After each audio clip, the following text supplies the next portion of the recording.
The new government in Pakistan has successfully struck a deal with the International Monetary Fund. The extension for its loan size comes as the new regime has conceded the terms and conditions which the Imran Khan government could not fulfill. Now, WION correspondent Susan Tehrani spoke with Pakistan's new finance minister, Miftah Ismail, to understand their strategy and contain the inflation and pull the country back from an economic downturn. Listen in. Minister Ismail, thank you so much for joining us on WION. Thank you. So the International Monetary Fund has set out 5 major conditions for the revival of $6 billion of bailout. It's a package for Pakistan, including the reversal of fuel subsidies, which now we know that you seem to agree with. So if this condition is enforced, do you think you'll be able to provide the relief needed for the people of Pakistan if these subsidies are removed? Thank you so much for having me on your program. I think that it's very important for Pakistan to get back in the IMF program. We've spent the last 2.5 years on this program where the IMF was able to disperse $3 billion to us. And the other $3 billion were going to come to us in the next 6 months.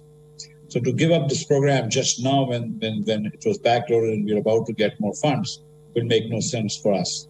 Also, we have some difficulty in raising funds right now and selling our Eurobonds right now in this very difficult market. So it's very important that we have our multilateral partners. I look forward to welcoming the IMF mission in Pakistan.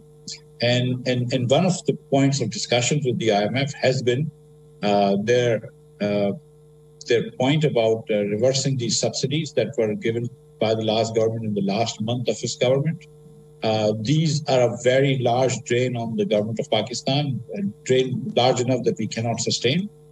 And the amount of money we have to borrow to pay these subsidies is so large that it just crowds out all private investments, and the deficit also fuels inflation. So in order to actually provide real relief to the people, we will not distort prices, pass on in a gradual manner the real price of fuel and to the people, and then try to control inflation by cutting down on government deficits. You speak about inflation, and you've actually listed inflation as one of Pakistan's major economic challenges. Has your government started taking steps in easing pressure for the Pakistani people when it comes to inflation? You also mentioned job creation as well, but I think inflation was on the top of your list. At this point, inflation is at the top of the agenda of my boss, the Prime Minister of Pakistan, and of our political party.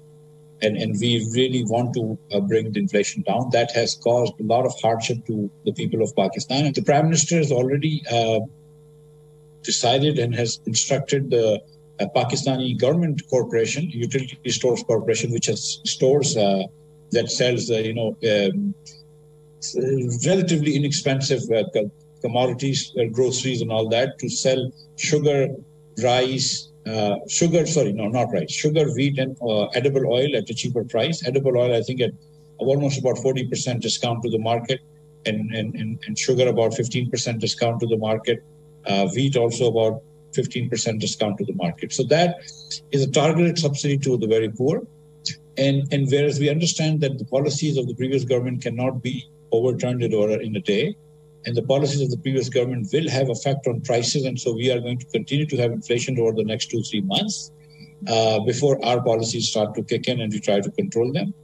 Mr. Minister, your former finance minister, Ishaq Dar, had suggested that all financial institutions should be contacted. And on the one hand, you say that the previous government really accumulated a lot of debt, and you were against that. But a lot of debt borrowing as well. Are you perhaps concerned that this government is going on the same track? The deficit in PTI's years have been more than 3,500 billion, more than double of the deficits that we did.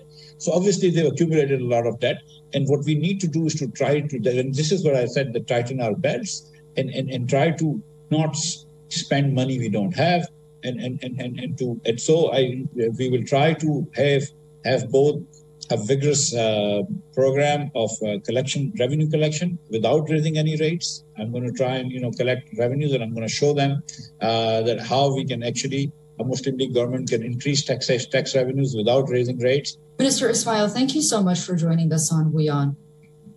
Thank you. WION, now available in your country. Download the app now. Get all the news on the move.